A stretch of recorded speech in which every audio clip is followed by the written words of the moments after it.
నమస్తే, welcome to burning topic. అతి తెలివితేటలు ఆత్మస్థుతికి దారితీస్తాయట. సరిగ్గా ఇప్పుడు అమెరికా అధ్యక్షుడు డొనాల్డ్ ట్రంప్ పరిస్థితి కూడా ఇలాగే తగలడింది. గతంలో మనల్ని తక్కువ అంచనా వేసి దెబ్బతిన్నటువంటి వైట్ హౌస్ ఇప్పుడు మరోసారి భారత్ పైన పంజా విసిరాలని చూస్తుంది. కానీ అక్కడ ఉన్నది మోదీ అని ట్రంప్ మర్చిపోతున్నట్లున్నారు. రష్యా నుంచి ఆయిల్ కొంటే 500% టారిఫ్ విధిస్తామని బెదిరిస్తున్న ట్రంప్కు భారత్ తనదైనటువంటి శైలిలో షాక్ ఇచ్చింది. అమెరికా యుద్ధ విమానాలను మొహం మీదే తిరస్కరించి ఫ్రాన్స్తో రఫేల్ ఎం డీల్ను కుదుర్చుకుంది. అసలు ఈ యుద్ధం వెనుక ఉన్నటువంటి అసలు వ్యూహం ఏంటి? సారీ ట్రంప్ హ్యాష్ ట్యాగ్ వెనుకున్నటువంటి అసలు కథ ఏంటి? తెలుసుకోవాలంటే మీరే చూడండి.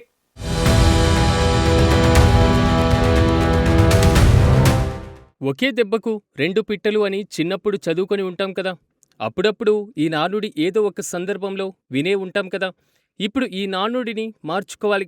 దానిని ఒకే దెబ్బకు మూడు పిట్టలు అని చదువుకోవాలి. ఈ నానుడిని అలా మార్చింది మన ప్రధానమంత్రి నరేంద్ర మోదీ.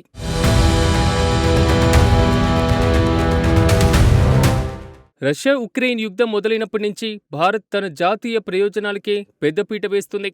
రష్యా నుంచి తక్కువ ధరకు చమురు కొనుగోలు చేస్తూ సామాన్యుడిపైన భారం పడకుండా చూస్తుంది. అయితే ఇది అమెరికాకు కంటగింపుగా మారింది. మొదట 50% సుంకం అన్న ట్రంప్ ఇప్పుడు ఏకంగా 500%కి పెంచుతామని బ్లాక్మెయిల్ చేస్తున్నారు. అమెరికా తన పైన వస్తున్నటువంటి వ్యతిరేకతను పక్కదారి పట్టించడానికి సిరియా, క్యూబా, ఇరాన్ వంటి దేశాలపైన దాడులు చేస్తూ చమురు మార్కెట్ను శాసించాలని ట్రంప్ ప్రయత్నిస్తున్నారు. ప్రపంచంలోనే అతిపెద్ద కన్జ్యూమర్ మార్కెట్ అయినటువంటి భారత్ను తన గుప్పెట్లో ఉంచుకోవాలనేది ట్రంప్ ప్లాన్.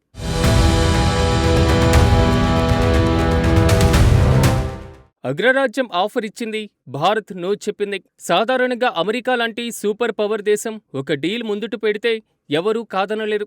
కానీ నవభారత విదేశాంగ విధానం వేరు. ప్రధానమంత్రి నరేంద్ర మోదీ అమెరికా ఒత్తిళ్లకు తలగ్గకుండా రక్షణ రంగంలో సరికొత్త చరిత్రను సృష్టిస్తున్నారు. అగ్రరాజ్యం తయారు చేసినటువంటి అత్యంత శక్తివంతమైన యుద్ధ విమానాలను కాదని ఫ్రాన్స్ వైపు భారత్ ఎందుకు మొగ్గు చూపుతుంది?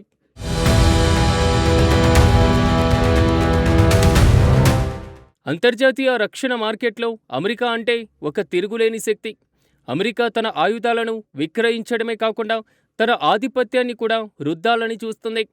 ట్రంప్ హయాం నుంచి నేటి వరకు భారత్ పైన అమెరికా యుద్ధ విమానాల కొనుగోలు విషయంలో భారీ ఒత్తిడి ఉంది. ముఖ్యంగా F-35 లైట్నింగ్ వంటి స్టిల్త్ యుద్ధ విమానాలను భారత్కు ఇప్పిస్తామని అమెరికా ఆశ చూపింది. కానీ భారత్ మాత్రం తన సొంత ప్రయోజనాలకే పెద్దపీట వేసింది.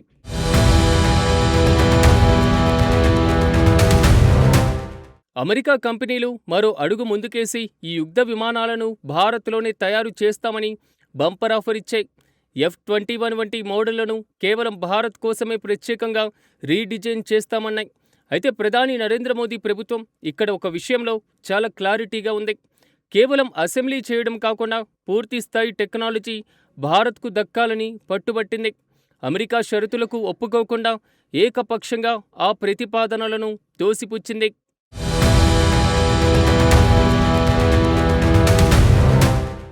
ఈ క్రమంలోనే సీన్లోకి వచ్చిన ఫ్రాన్స్ దేశపు Rafale A friend in need is a friend in needed అన్నట్లుగా కష్టకాలంలో భారత్కు అండగా ఉండేటువంటి ఫ్రాన్స్తో రక్షణ ఒప్పందం కుదుర్చుకుంది మోదీ సర్కార్. ముఖ్యంగా సముద్ర గర్భం నుంచి శత్రువులను వేటాడగలిగే రఫేల్ ఎం వర్షన్ను భారత నేవీ కోసం ఎంచుకుంది. INS విక్రాంత్ వంటి విమాన వాహన నౌకలపై నుంచి ఇవి అద్భుతంగా పనిచేయగలవు. వేల కోట్ల రూపాయల విలువైన ఈ డీల్ భారత రక్షణ రంగాన్ని మరో మెట్టు ఎక్కించింది.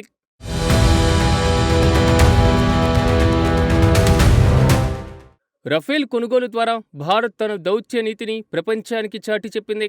అమెరికా తన F-16, F-21 విమానాలను ఆఫర్ చేసినప్పటికీ భారత్ ఫ్రాన్స్ వైపు మొగ్గు చూపింది. దీనివల్ల రక్షణ రంగంలో మనం ఒక్క దేశంపైనే ఆధారపడడం లేదని అమెరికాకు స్పష్టమైంది. మరోవైపు చైనా సరిహద్దుల్లో మోహరించిన అత్యాధునిక క్షిపణులకు రఫేల్ చెక్ పెట్టింది. అది సర్వత్రా వర్జియేత్, అంటే దేనిపైన అతిగా ఆధారపడడం ప్రమాదకరం. అందుకే భారత వ్యూహాత్మకమైనటువంటి ప్రదర్శనను రఫేల్ను ఎంచుకుంది. అయితే చైనా తన గగనతల శక్తిని పెంచుకుంటున్న తరుణంలో రఫేల్ రూపంలో మనకొక భరోసా లభించింది.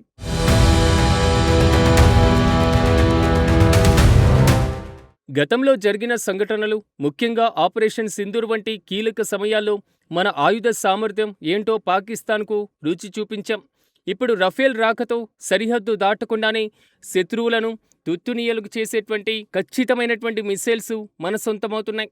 కుక్కకాటుకు చెప్పు దెబ్బ అన్నట్లుగా సరిహద్దుల్లో కవ్వింపు చర్యలకు పాల్పడే శత్రువులకు రఫేల్ ఒక గట్టి warning. Don't mess with India అనేటువంటి సందేశాన్ని గట్టిగా వినిపిస్తుంది.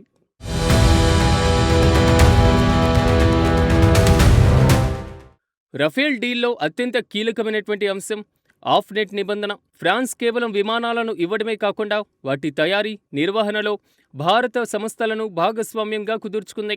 భవిష్యత్తులో సాంకేతిక సమస్యలు వస్తే ఫ్రాన్స్ నిపుణుల పర్యవేక్షణలో మన దేశంలోనే మరమ్మతులు జరిగేలా ఒప్పందం చేసుకుంది. చేతులు కాలకముందే ఆకులు పట్టుకోవడం అంటే ఇదే. రేపటి అవసరాల కోసం ఇప్పటి నుంచే టెక్నాలజీని అందిపుచ్చుకుంటూ సెల్ఫ్ రిలయంట్ ఇండియాగా మనం అడుగులు వేస్తున్నాం.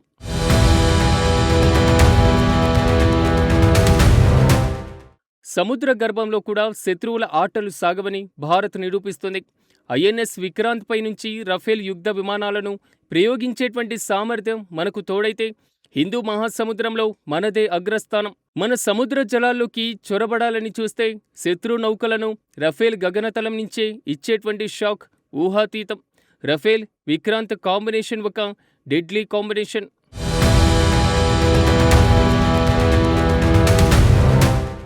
రఫేల్ డీల్ ఖరారైన సమయంలో సోషల్ మీడియాలో సారీ ట్రంప్ అనేటువంటి హ్యాష్ ట్యాగ్ వైరల్ అవుతుంది. అమెరికా విమానాల కంటే రఫేల్ మన అవసరాలకు సరిపోతుందని భారత్ భావించడం ట్రంప్ పరిపాలనలో అమెరికాకు కొంత నిరాశ కలిగించింది. కానీ భారత్ తన జాతీయ ప్రయోజనాలకే ప్రాధాన్యతనిచ్చింది. ఎవరబ్బ సొత్తు కాదు ఈ ఆకాశం, మన రక్షణ రంగం మన ఇష్టం, అంతర్జాతీయ ఒత్తిళ్లకు తొలగకుండా నేషనల్ ఇంట్రెస్ట్ ముఖ్యమని భారత్ నిరూపిస్తుంది.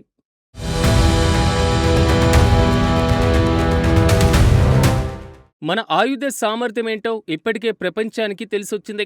ఆపరేషన్ సింధూర్ ద్వారా పాకిస్తాన్కు భారత్ ఇప్పటికే చుక్కలు చూపించింది. మన రక్షణ వ్యవస్థ ఎంత పటిష్టంగా ఉందో శత్రువులకు అర్థమైంది. రఫేల్ డీల్ చెడగొట్టాలని చైనా శతవిధాలా ప్రయత్నించింది. కానీ మోదీ దౌత్యం ముందు జిన్పింగ్ పప్పులు ఉడకలేదు. మన స్వదేశీ విమాన వాహన నౌక ఐఎన్ఎస్ విక్రాంత్ పైన రఫేల్ ఎం విమానాలు గర్జిస్తుంటే అటు హిందూ మహాసముద్రం, ఇటు పసిఫిక్ మహాసముద్రంలో భారత్ కింగ్ అని నిరూపితమవుతుంది.